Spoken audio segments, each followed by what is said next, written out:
جی جمشید دستی صاحب ہیں. دستی صاحب کل خان صاحب نے ایک سٹیٹمنٹ دی کہ میرے جیل کا پنکھا بند کر دیا جاتا ہے. جب پنکھا بند کر دیا جاتا ہے ایسی حالت ہوتی ہے جیسے امن ہوتا ہے. تو کیا کہنا چاہیں گے؟ بڑی عید بھی گزر گئی ہے اور عمران خان کو یہ تکلیفیں دی جا رہی ہیں, کیا کہیں گے آپ؟ دیکھو یہ دشمن ہے پاکستان کے, یہ عمران خان کے دشمن نہیں ہے. عمران خان پاکستان ہے.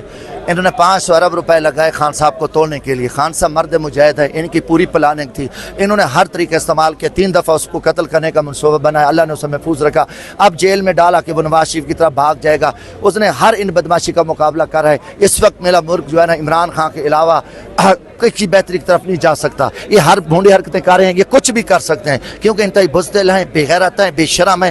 ان میں کوئی غیرت نامی چیز نہیں ہے کہ یہ صرف اپنی انا کے لیے پاکستان کو, عوام کو نہیں دیکھ رہے, ملک کو نہیں دیکھ رہے, بلکہ اپنی جھوٹی انا کو آگے لے کر جا رہے ہیں. مگر میرا ایمان ہے انشاءاللہ تعالی اللہ کی مدد سے, پاکستان کی قوم کی دعاؤں سے, محنت سے ہمیں یقین ہے کہ عمران خان صاحب جلدی اور چند دنوں تک انشاءاللہ باہر آئیں گے. اور عوام نے ان کے حق میں فیصلہ کیا. 25 کروڑ عوام نے ان کو وزیر اعظم بنایا اور ہمارا یقین اور ایمان ہے کہ خان صاحب اس ملک کو بہتری کی طرف. کیا سمجھتے ہیں دستی صاحب, کیا طریقہ ہے عمران خان کس طرح باہر آئیں گے؟ کیا عدلیہ انصاف دے گی یا احتجاج ہوگا, کیا ہوگا؟ دیکھو جی, ہم دونوں طرف جا رہے ہیں. عدلیہ پہ ہمیں امید ہے کافی.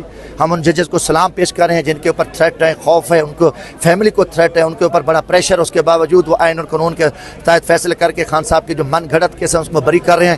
اور عدلیہ پہ ہمیں امید ہے. اس کے بعد انشاءاللہ ہماری قوم ہے, عوام نکلے گی سڑکوں پہ. ہم نے یہ شروعات کر دی ہے انشاءاللہ تعالیٰ. دونوں طرف سے ہم پارلیمنٹ کے باہر عوام میں اور دوسری طرف ہم کورٹ میں, ہر طرف سے ہماری کوشش ہے کہ خان صاحب جلد سے جلد رہا ہوں. اچھا, کیا کہنا چاہیں گے؟ آج الیکشن کمیشن کے باہر پہنچے ہوئے ہیں, مینڈیٹ چرایا گیا, فارم 45 فارم 47 کی جو گیم کی گئی, اس حوالے سے کیا کہیں؟ دیکھو یہ بدقسمتی ہے. Election commission, chief justice, supreme court, یہ سب سے ہماری بدقسمتی رہی کہ انہوں نے پی ٹی آئی کو نشانہ بنایا. اور اس کے اوپر ایک بہت بڑی آئینی قومی ذمہ داری تھی چیف الیکشن کمیشن. بدقسمتی اس الیکشن کمیشن نے ملک کے خلاف ایک سازش کی اور انہوں نے 25 کروڑ عوام کے خلاف فیصلہ دیا. فارم 47 کے ذریعے ڈاکوؤں, چوروں, بدماشوں, دہشت گردوں کو اس ملک میں مسلط کیا. نواز شریف زرداری کو جو جیل سازی کے ذریعے ہے, تو اس الیکشن کمیشن اللہ معاف نہیں کرے گا. اس الیکشن کمیشن پہ پوری قوم لعنت کر رہی ہے. ان کے کردار پہ ان کو شرم آنی چاہیے تھی کہ یہی ہوا تھا کہ جو بجٹ پیش کیا گیا اس پہ کیا کہیں گے آپ؟ یہ بجٹ تو دیکھو, یہ بجٹ اسرائیل میں ڈرافٹ تیار ہوا, امریکہ نے اس پہ ٹھپا لگا اور IMF کے ذریعے ہمیں ٹھوک دیا گیا.